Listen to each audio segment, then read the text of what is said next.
Bienvenidas y bienvenidos a Lo que nadie vio. Un programa en el que estaremos hablando de la historia no tan popular de nuestro país. Lo que nadie vio.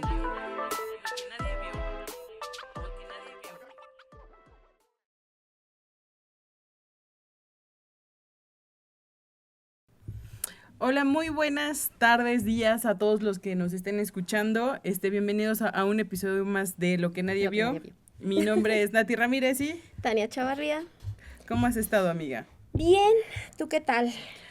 Pues bien, como que en estas 2 últimas semanas han pasado muchas cosas preocupantes a mi criterio y pues pues algo interesantes también. El día de hoy continuamos con el tema de gentrificación. Les vamos a hablar un poco, bueno, habíamos hablado de que es el resultado, no es la causa.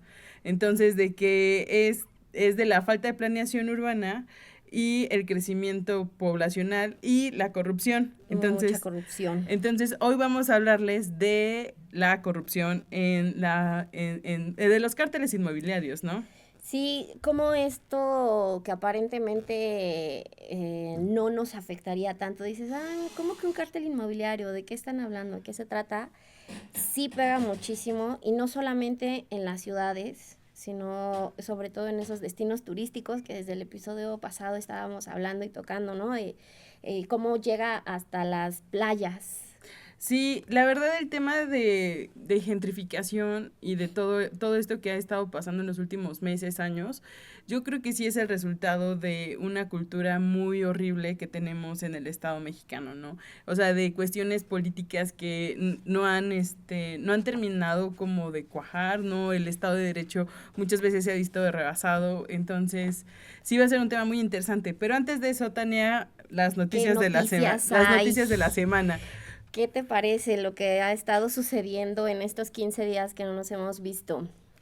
Pues mira, a mí me llama la atención una nota que te seré sincera que es la única que traigo aquí fresca, y yo creo que va muy a la par con este tema de el Estado de Derecho rebasado, ¿no?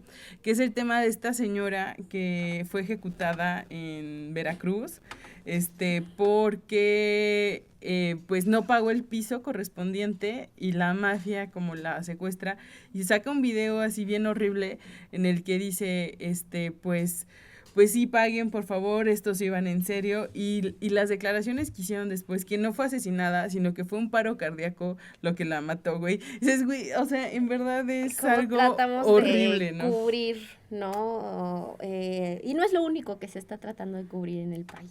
Sí, y fíjate que también esa declaración desafortunada fue de la presidenta municipal de Tlapanala, me parece que es de Veracruz, y dices, güey, ¿en verdad estás diciendo eso? O sea, ¿en verdad estás diciendo que, pues, no fue tanta la culpa del Estado, pues, porque no la asesinaron, sino le dio un paro cardíaco y pues, qué estrés tuvo la señora, ¿no?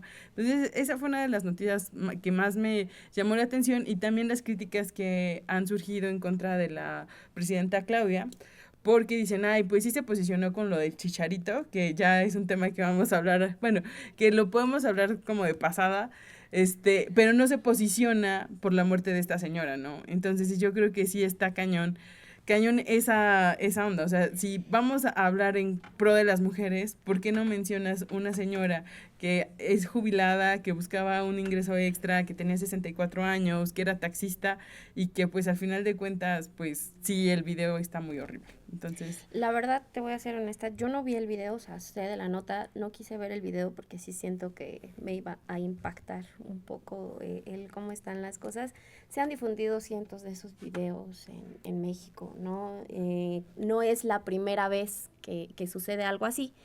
Y pues te das cuenta que Veracruz sigue siendo uno de los estados más peligrosos en la República, que a pesar de que haya un cambio de gobierno, no morenista, ya va un sexenio y ahorita está con Rocío Nale. Entonces, ¿qué está pasando, no? ¿Por qué no hemos podido realmente recuperar esa seguridad? Complicado. Sí. Y te das cuenta que pues ahí no puede ser ni hombre, ni mujer, ni joven, ni periodista, porque Y a fíjate todos agarra que parejo. otra nota que igual que me impactó un poco, que es de estas cuestiones de las omisiones, de los posicionamientos y todo esto, es lo que está pasando un poco, y va con una nota que tú querías hablar, del tema del periodista en Guerrero, que denunció el desvío de 900 millones de pesos de la alcaldesa de Acapulco. Y ahorita igual lo acusaron por violencia de género, lo callaron y también tiene que dar una disculpa de 15 días o una semana en medios nacionales, pidiéndole disculpas a esta señora del por qué la difamó. Entonces es un tema también que está bien, bien Bien. crazy. Está- Ciberasedio. en Puebla ya tenemos por eso el ciberasedio, pero no, porque sí el Congreso quitó ahí una parte y entonces solamente, por eso estamos en el podcast, porque si no, la libertad de expresión ahí hubiera quedado un poco coartada. Digo, el tema del dato protegido, ¿no? La diputada Karina, no diremos más su nombre, dado que El es un dato dato protegido, como una periodista, una ciudadana, se le ocurre hacer un Twitter diciendo, pues así habrá estado el berrinche del esposo de esta señora, que por cierto hoy es el presidente, quien lleva Morena en la Cámara de Diputados, el coordinador del grupo parlamentario. Entonces, así habrá estado el berrinche del esposo, que su esposa es diputada, pero no es diputada por Morena, es diputada por el PT.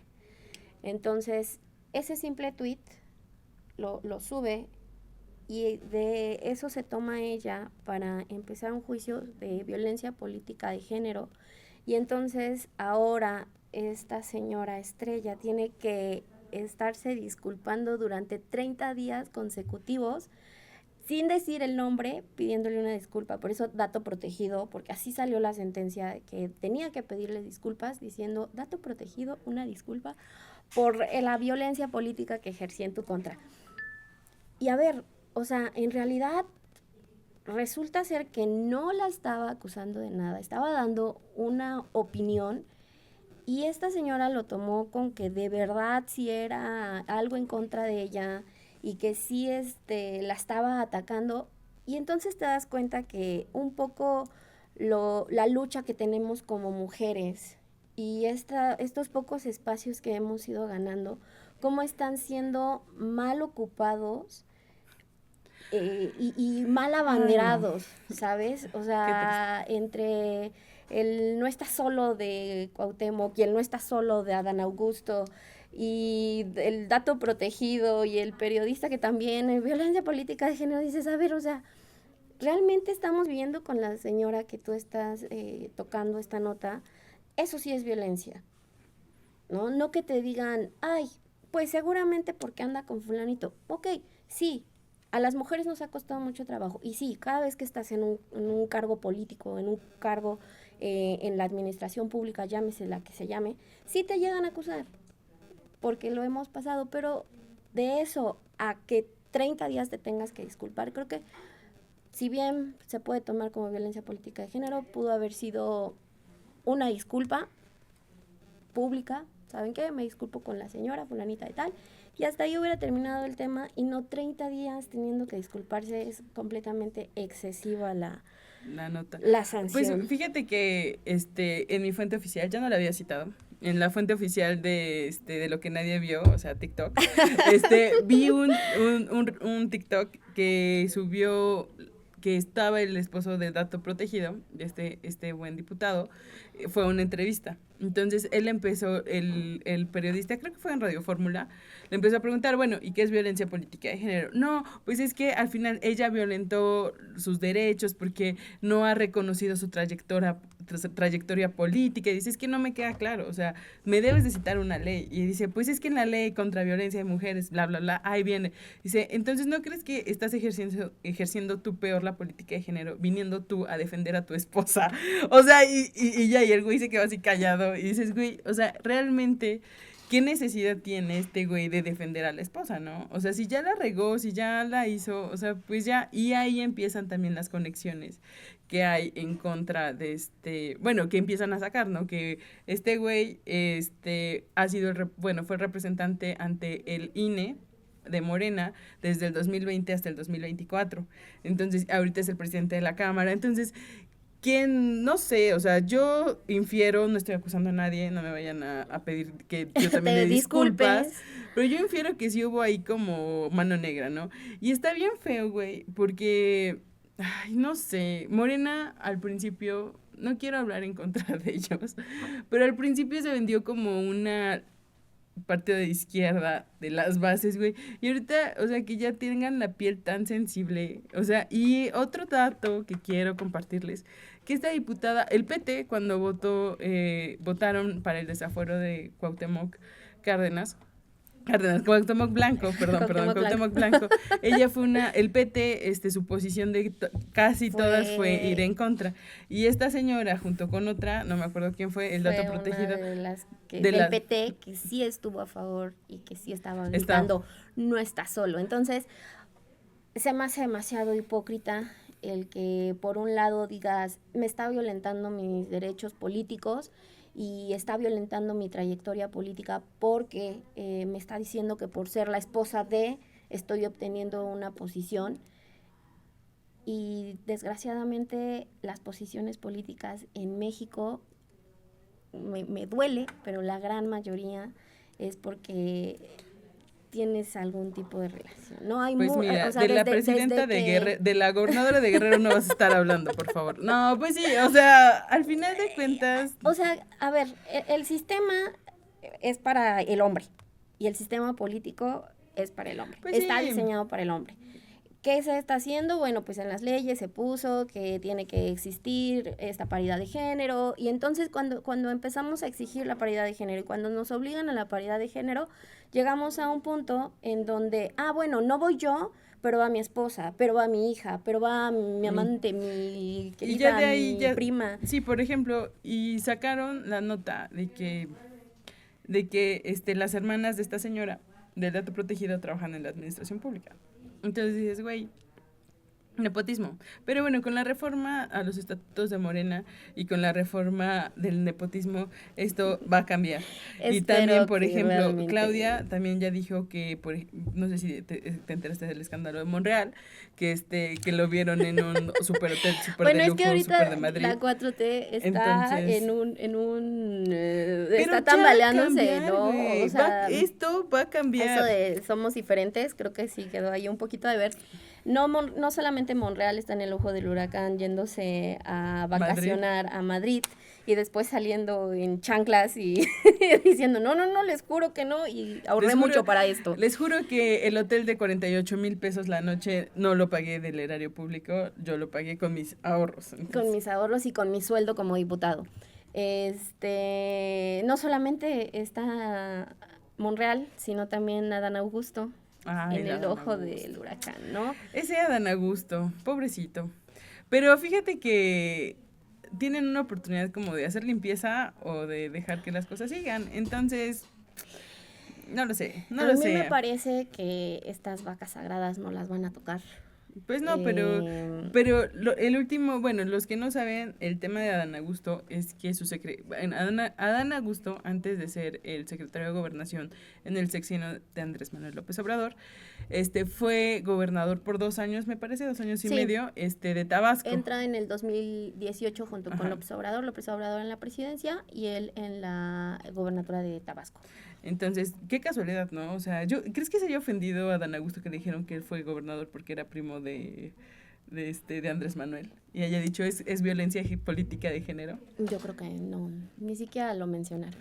O sea, es que deberíamos empezar, o el hermano de Monreal, así de que tú eres el gobernador de Zacatecas por tu hermano. Sí. No manches.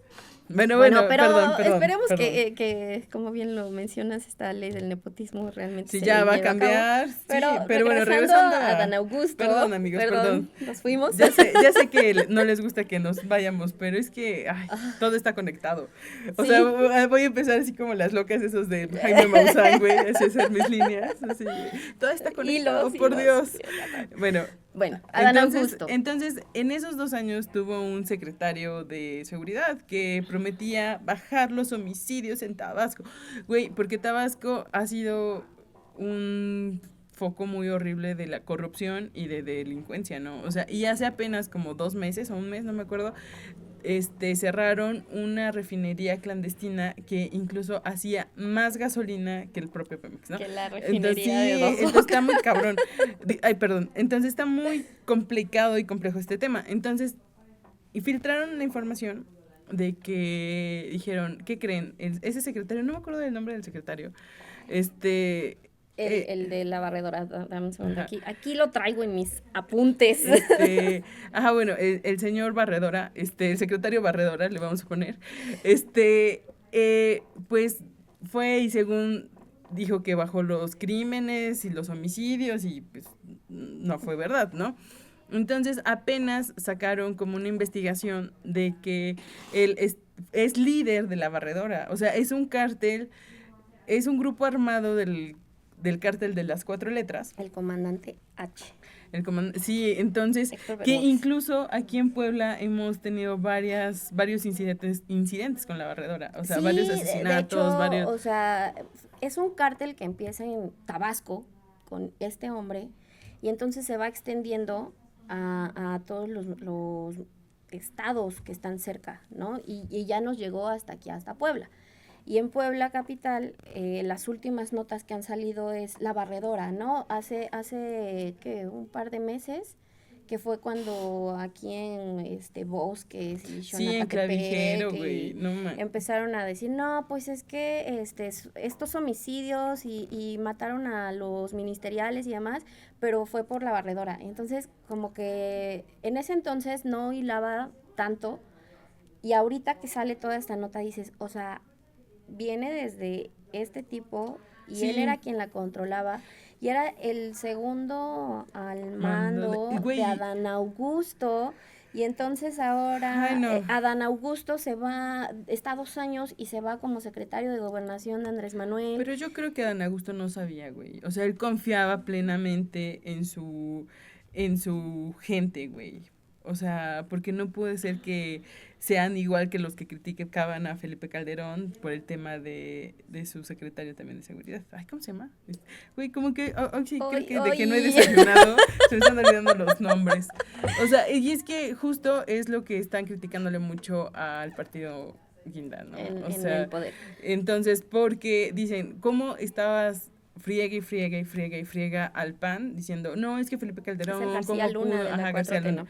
Ajá, cómo él no sabía de García Luna, que quién sabe qué. Y ahora dicen, no, pues es que, no manches, las declaraciones de Luisa María Alcalde, güey, o sea, antes me caía muy bien esa chava, o sea, la verdad decía, güey, no Relevo se ve. generacional Sí, y no, pero ahorita alguien sus que declaraciones, piensa güey. es que por eso te decía, yo dudo Qué que asco. vayan a tocar realmente a Dan Augusto y a Monreal y a todos ellos, ¿no? O sea, a ver, el tema de Dan Augusto, salió ella y dijo, no, pero es que no se equivoquen, sí somos diferentes porque el actual gobernador es de Morena y él es quien lo está investigando. Pues sí, pero no También tendría eso. por qué investigar al güey que acaba de salir o que estuvo como gobernador y que estuvo como secretario de seguridad y que también es de tu partido. O sea, no perdamos de vista que también a quien están investigando es de tu partido. Sí, no, y recordemos que a ti, bueno, tú que andabas hablando de Trump en el episodio pasado, ahorita ya hace declaraciones bien fuertes que dicen, es que el narcotráfico está tan arraigado en la clase política que es necesaria nuestra intervención para que vuelva la paz a nuestro vecino estado y eso nos va a llevar a que América sea grande otra vez, ¿no? Entonces te das cuenta, güey, que, ay no, o sea, estos años después de ha sido, no sé desde cuándo, güey, estaría bueno investigar. O sea, el crimen organizado desbordado, lo que está pasando en Sinaloa, lo que está pasando No, en pues yo creo que es Veracruz, en una San Luis, crisis 2012, 2006, cuando entra Felipe empezaron. Calderón y ahí empieza a desbordarse todo el tema de seguridad. Luego llega Peña Nieto y peor, ¿no? Y luego con Andrés Manuel, me parece que con Andrés Manuel lo que sucede, si te das cuenta, veníamos mucho con el tema del huachicol, huachicol, huachicol, huachicol, antes de que Peña Nieto saliera, ¿no? Incluso explotan unos ductos cuando Ujú. recién entra Andrés Manuel en Hidalgo. Y cuando llega Andrés Manuel a la presidencia, de repente empiezan a desaparecer las notas de huachicol, ¿no? Y estábamos combatiendo al huachicol y realmente ya estábamos bien. Yo creo que en realidad lo que sucedía es que no había ya notas sobre el huachicol porque no era Pues necesario, sí, porque ya no te silenciaban, te iban a existía, decir ¿no? ciberasedio. Claro, existía y ha seguido existiendo, si no, no hubieran dado con este tipo de la barredora, Pero sí, con el comandante H. pero Prófugo y ya con las búsqueda cuentas de congeladas. Interpol Sí, y demás. es un tema, pero ustedes cuéntenos, ¿qué les parece? O sea, realmente ya hemos recibido notas de que si nos escuchan, les agradecemos los TQM Gracias. y nos gustaría que nos dijeran, o sea, ustedes ¿cuál es su perspectiva, no? O sea, porque nosotros lo vemos a lo mejor desde un punto así de, a lo mejor van a decir los de Morena, no, es que sí están haciendo cosas, ¿no? No lo sé, o sea, puede que. Pero bueno, Tania, ahora vayámonos a nuestro punto principal de lo que nos trae el día de El hoy. día de hoy Pues aquí. hoy le puse un nombre muy coqueto al programa que se llama Construyendo Corrupción a 30 pisos de altura. ¿Y por qué le puse este nombre, no? Porque vamos a hablar un poco de la corrupción que hay en torno al desarrollo urbano. Porque como les comentamos en el episodio pasado, México en los últimos 50 años hizo un boom así increíble, tanto en destinos turísticos como en Ciudad de México, y empezó a llegar mucha gente, ¿no? Mucha gente del campo a la ciudad, ¿no? Entonces, ¿pero qué es la corrupción, no? Que, bueno, la corrupción es un mal que ha estado siempre presente en toda la historia de México moderna, neoclásica, clásica, yo creo que desde la conquista, güey, o sea, Ya desde los que aztecas, quién sabe, creo que ellos sí les los... cortaban las manos, o no, no sé, la verdad, pero Bueno, pero desde que llegaron los españoles y ciertos grupos decidieron darle la espalda a los aztecas porque los tenían sometidos, no, sí, creo que también. desde ahí Desde ahí, bueno, empieza. nuestra historia mexicana sí se ha construido, y no nada más en México, yo creo que en muchos lugares, o sea, se ha construido desde la corrupción, pero la corrupción en torno al desarrollo urbano está muy cañona porque implica muchos factores, ¿no? Entonces, debilita el derecho a la ciudad, encarece los servicios públicos, o sea, este tema de planeación se lo pasan por Arco del Triunfo. o sea, se lo pasan por donde quieren, y pues en la pasada, el pasado secretario de Desarrollo de Sedatu, federal, dice que no se puede basar un negocio en un uso de la ley, porque eso es muy cierto, o sea, aquí hablamos de cárteles inmobiliarios, ¿no? Entonces podemos hablar de un cártel de la droga y un cártel inmobiliario, ¿no? Y pues los cárteles son personas que se aprovechan de la ley y se aprovechan de conexiones y se aprovechan de situaciones sociopolíticas y socioeconómicas para sacar una ventaja. ¿Cuál es la diferencia? Que unos tienen corbata y los otros tienen sombrero. O sea, básicamente porque justo es lo que decía esa nota, ¿no? Que la corrupción inmobiliaria y los cárteles inmobiliarios es la corrupción con corbata y con portafolio, ¿no?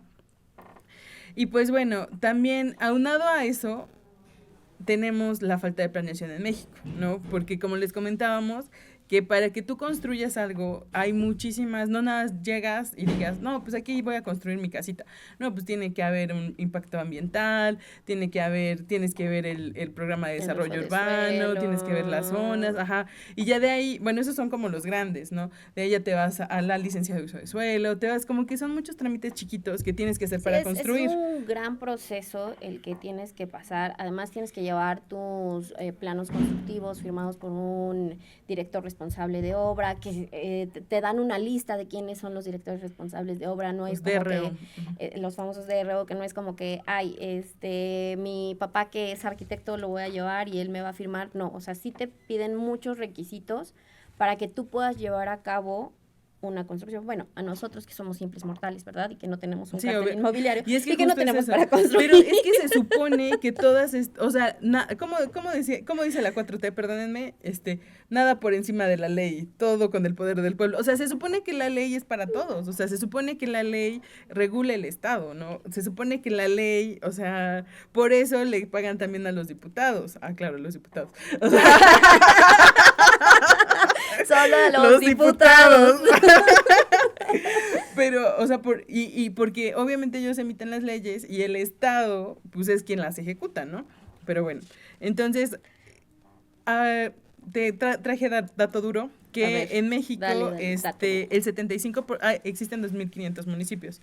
Y de esos 2.500 municipios, 75% de ellos no cuentan con planes de desarrollo urbano vigentes, o ya están muy... No, y es lo que estábamos hablando, de que la planeación está muy cañón. Y bueno, ¿y por qué son importantes esos planes, no? Porque regulan el uso de suelo, definen las áreas prioritarias, definen, otorgan certeza jurídica a la población, o sea, porque también ese es un tema también muy cañón que ha estado pasando, de que hay personas que no tienen escrituras, que llegan, se las roban, y bueno, y también acompañan a los municipios de técnica y jurídicamente, y buscan así como que hacer las ciudades compactas. Esa es la ley, eso es lo bonito, es la planeación, ¿no?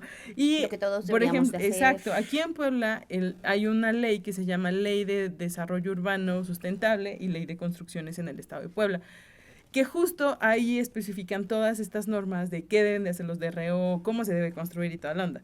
Pero aquí entra la corrupción. Cuéntanos. ¿No? La corrupción urbana y los cárteles inmobiliarios se manejan por 3 puntos importantísimos. El primero es el tráfico de influencias. O sea, que espero que no me digan que eso también es violencia política. Es la manipulación de normas y los cambios arbitrarios del uso de suelo o densidades para incrementar la plusvalía. ¿Por qué? Porque haz de cuenta que en estos instrumentos de planeación urbana hay una cosa que se llama cuántas personas deben de ir por metro cuadrado. Exacto.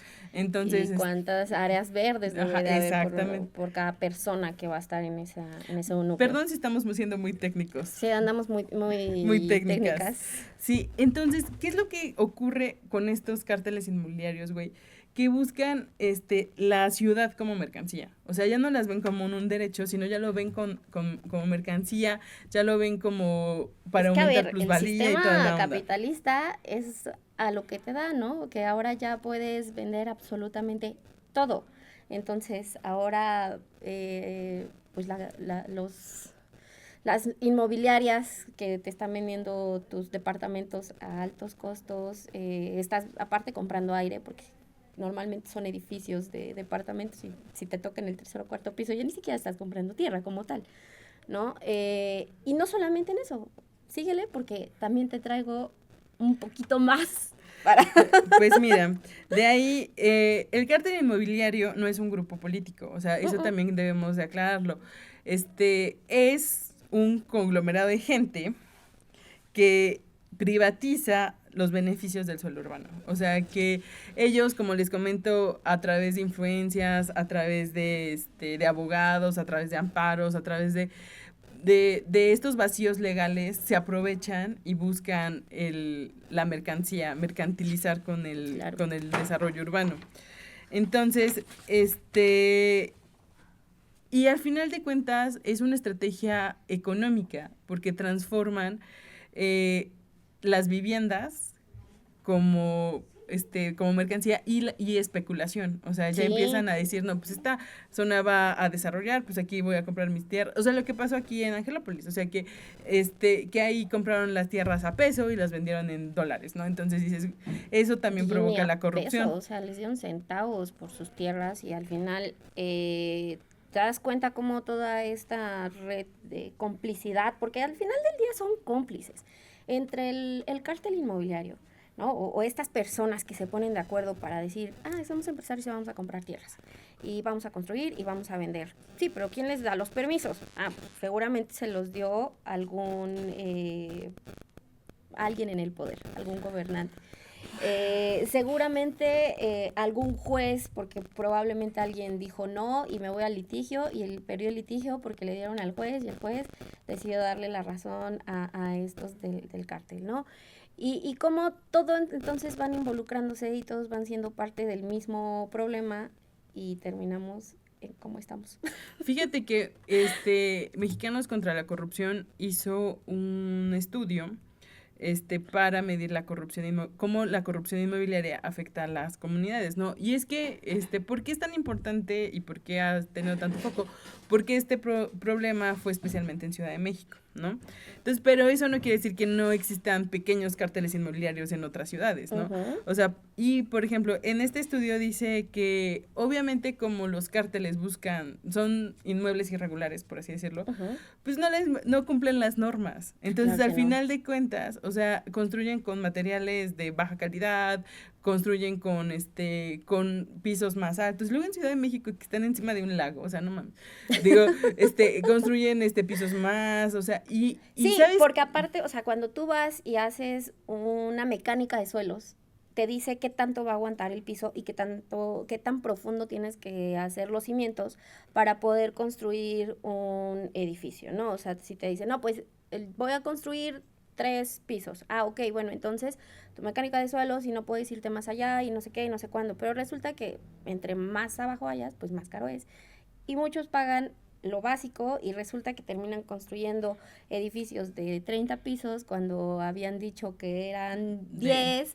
Sí, y justo eso se vio muy marcado en el sismo del 2017, güey, porque muchos edificios se cayeron y ahí fue donde explotó la bomba del tema del cártel inmobiliario en Ciudad de México, porque se empezaron a dar cuenta que había muchas construcciones sin regular, o sea, en la alcaldía precisamente en la Benito Juárez, ¿no? ¿Y sabes qué es lo más triste de todo eso? ¿Quién crees que compra esos predios irregulares? ¿A quién crees que se los vendan? Pues a la clase trabajadora.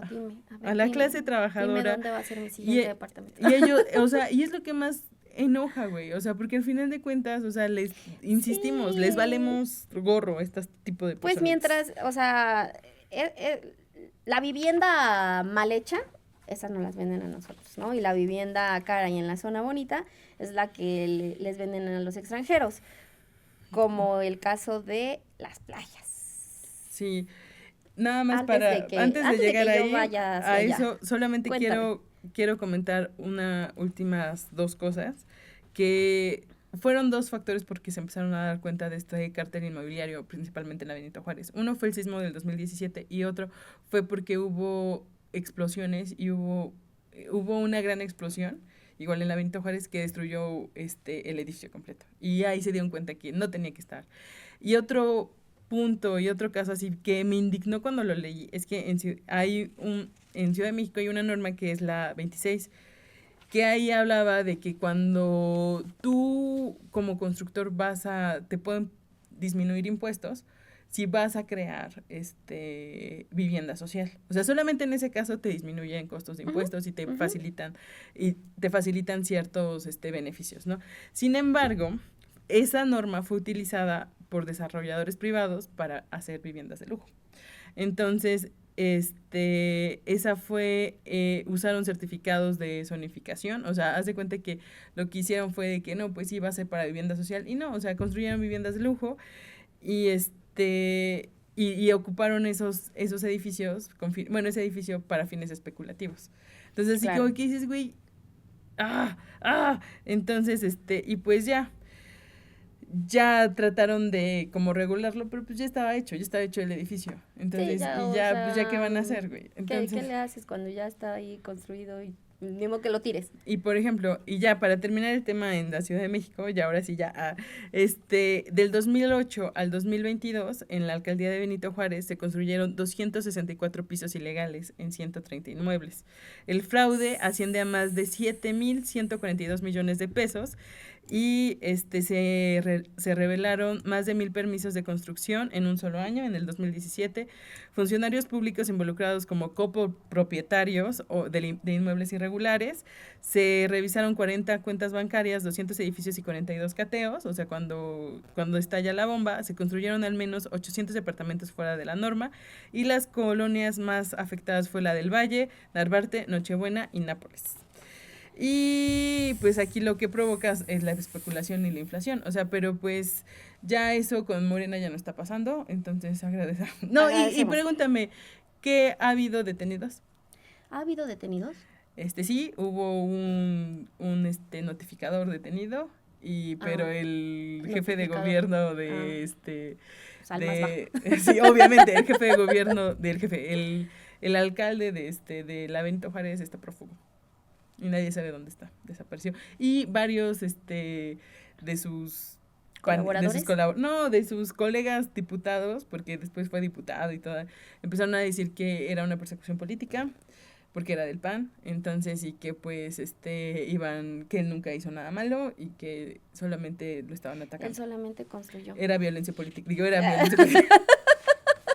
Es que, güey, no, ya todo va a ser violencia política de género, güey, o sea, ya. Y que conste que nosotras sí somos partidarias de ¿cómo decirlo? Pues de la mujer, pues, ¿no? O sea, del movimiento feminista. O sea, la verdad, yo sí me considero feminista, pero sí, yo estoy de acuerdo con esta palabra que dice, no llegamos todas. Sí, creo que esta frase definitivamente sigue siendo algo que está ahí y que tampoco lo podemos negar, ¿sabes? O sea, no nos podemos hacer tontas. Así como nosotras nos consideramos del movimiento feminista y luchamos todos los días, porque al final del día todos los días luchamos por que las cosas cambien, por abrir camino para las que vienen detrás, pues también es indignante todo lo que sucede. Pues sí, ¿no? Y que ocupen esta bandera. Pero bueno, el cártel inmobiliario no solamente, Nati, no solamente hay en la Ciudad de México. Déjame te cuento que resulta ser que a mí me puse a investigar sobre el tema de cárteles inmobiliarios en las playas. ¿Sabías que las playas en México son bien nacional? Sí, se supone. Sí. Se supone. La Ley General de Bienes Nacionales, la Constitución, te marca, la Constitución en el artículo 27 y la Ley General de Bienes Nacionales, anteriormente, antes de Peña Nieto, no estaba así. Con Andrés Manuel López Obrador en el 2019, si no me equivoco, 2020, hay una reforma a la Ley Nacional de Bienes, a la Ley General de Bienes Nacionales, perdón, y en esta reforma ya les imponen una multa a aquellos que cierran el paso a las playas. ¿Por qué? Porque ¿quién no ha ido, o bueno, si han ido a algunas playas como Cancún, Acapulco, de repente llegas a la zona hotelera y había ocasiones en donde te decían, hasta aquí, ya no puedes pasar porque esto le pertenece al hotel?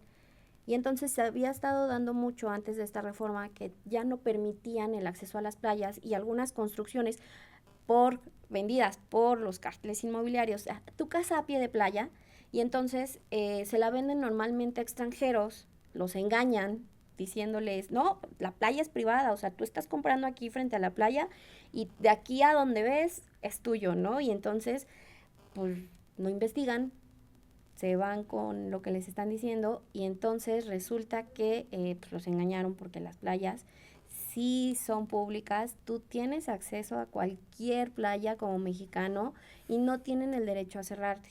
Como ya se estaba dando mucho este fenómeno, les venden y vendían muy caro a pie de playa, hacen esta reforma y entonces ya empiezan a imponer multas de hasta 1 millón de pesos a aquellos que cierren las playas, pero no nada más ahí, ¿no? Resulta que todo esto nace porque existen destinos turísticos como Punta Mita en Nayarit, que es uno de los lugares en donde más se ha dado esta situación de cierre de playas, y en Oaxaca, en donde compran extranjeros y empezaron a construir bardas y empezaron a construir, a poner mallas, a poner cercas y ya no puedes pasar y de correr, no, es que ya quítense porque están en mi propiedad. Y entonces con esta nueva ley empezaron a poner multas, pero se dieron cuenta que todo derivaba de estos cárteles inmobiliarios en donde estaban vendiendo a un sobrecosto impresionante, donde obviamente una persona mexicana con un sueldo mínimo no iba a poder acceder a eso.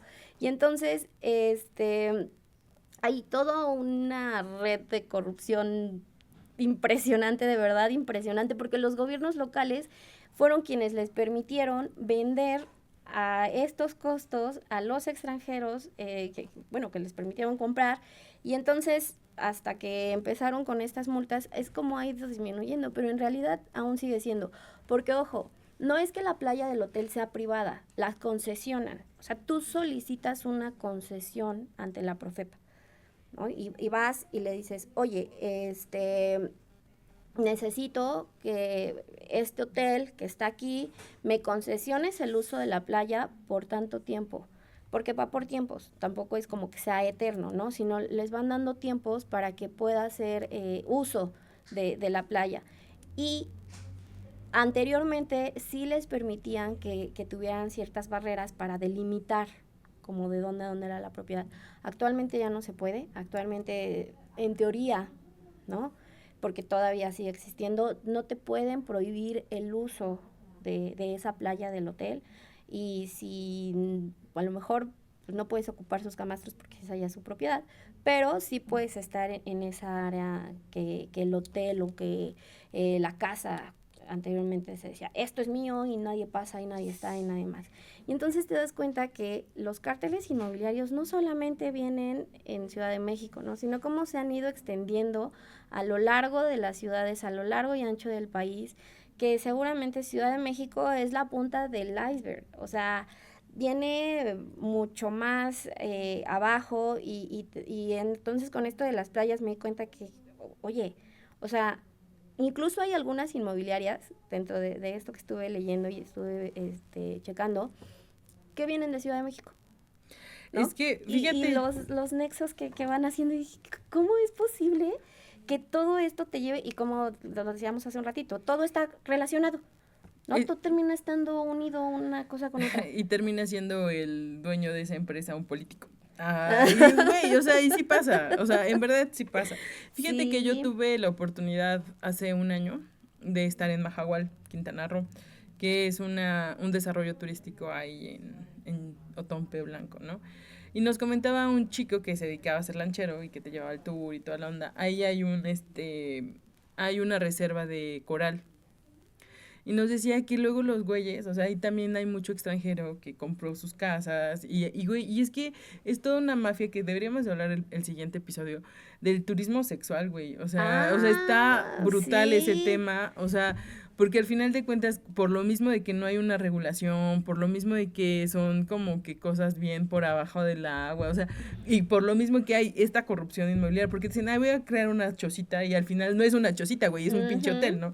Digo, es un hotel. Entonces, al final de cuentas me estaba comentando este señor que este chico, que muchos extranjeros no respetan la autoridad mexicana, ¿no? Que, por ejemplo, ahí te digo que hay un coral y ahí está prohibidísimo, así prohibidísimo subirse. Y nos decía este chico, dice, lo peor es que luego vas y les dices que se quiten, que no está permitido, dice, pues arréstame, dime algo, que vengan. Y o sea, güey, y esos vacíos legales están horribles. A ver, no, aunque te los lleves, porque sí están dañando, ¿cuánto tiempo les van a dar? O sea, llegan y saben que aquí en México la corrupción, que con un billete ahí, con un par de dólares. no sé qué Lincoln de qué denominación sea, pero con un par de dólares pues ya lo sacaste, ¿no? Y regresa a su casa como si nada y va a estar ahí y lo va a volver a hacer, y si lo vuelven a detener, sabe que otra vez con un par de dólares. Entonces, como la justicia es tan laxa en ese sentido, pues por eso hacen lo que hacen y por eso sigue habiendo estos problemas. Sí, pues pues ya estamos llegando al final de este bonito episodio, que sigo insistiendo que no es bonito, pero bueno. Pues, ¿tú qué opinas de este tema? O sea, que fue nuestra serie de 2 capítulos Yo creo que de la gentrificación. Parte de esta temporada va a seguir siendo, al final del día, si tocamos en el siguiente episodio este turismo sexual, terminamos otra vez en una cuestión de gentrificación. No, y déjate de eso, de corrupción, o sea, porque, insisto, más allá de que vengan gringos, más allá de que vengan... Sí, o sea, ojo, es no corrupción. estamos en contra de los extranjeros, porque si de repente alguien, no estamos en contra, no somos xenofóbicas. Pero, pues sí, desgraciadamente, nuestro sistema es tan laxo que permite que los extranjeros vengan y abusen. Ay, no, y aparte también este malinchismo tan horrible, güey, así sí, de que claro. cómo es güerita, este racismo, ay, no, qué horror. Sí, por eso, amigos, amigas, amigues, los invitamos a reflexionar, a entender más allá de las noticias, o sea, porque todo esto tiene un porqué, ¿no? Y el porqué es el dinero, y porqué es el sistema es el capitalismo, o sea, como bien lo dijiste, ya somos una mercancía, o sea, y si no nos sirven, pues nos matan y ya, como a la maestra de Veracruz, güey.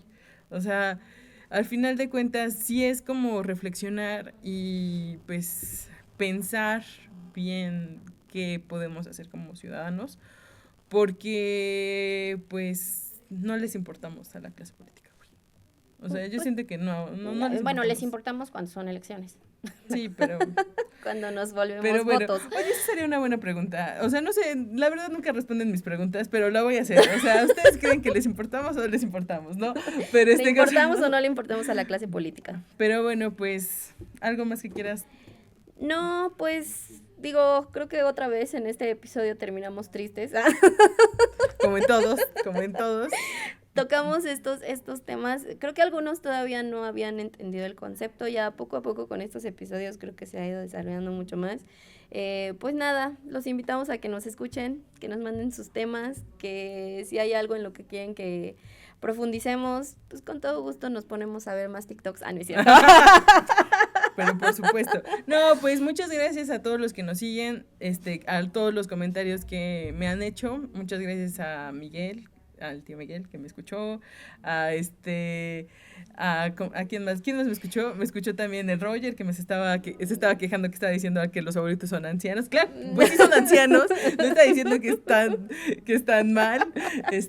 También Irving también habló, sí, que lo iba a invitar y no vino. Irving, a mi Juan, Rich, todos, o sea, la verdad es que Lau, Sofi, a nuestra comunidad de amigos, gracias y compartan este contenido.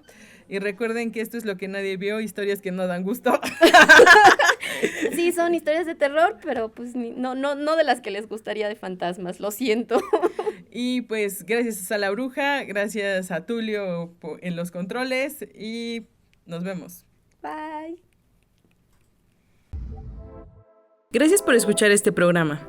Comparte este contenido y recuerda que la historia está escrita por muchas verdades. Muchas verdades. Lo que nadie vio, en vivo cada 15 días en las redes sociales de Ciudadanía Viva y Sala Bruja.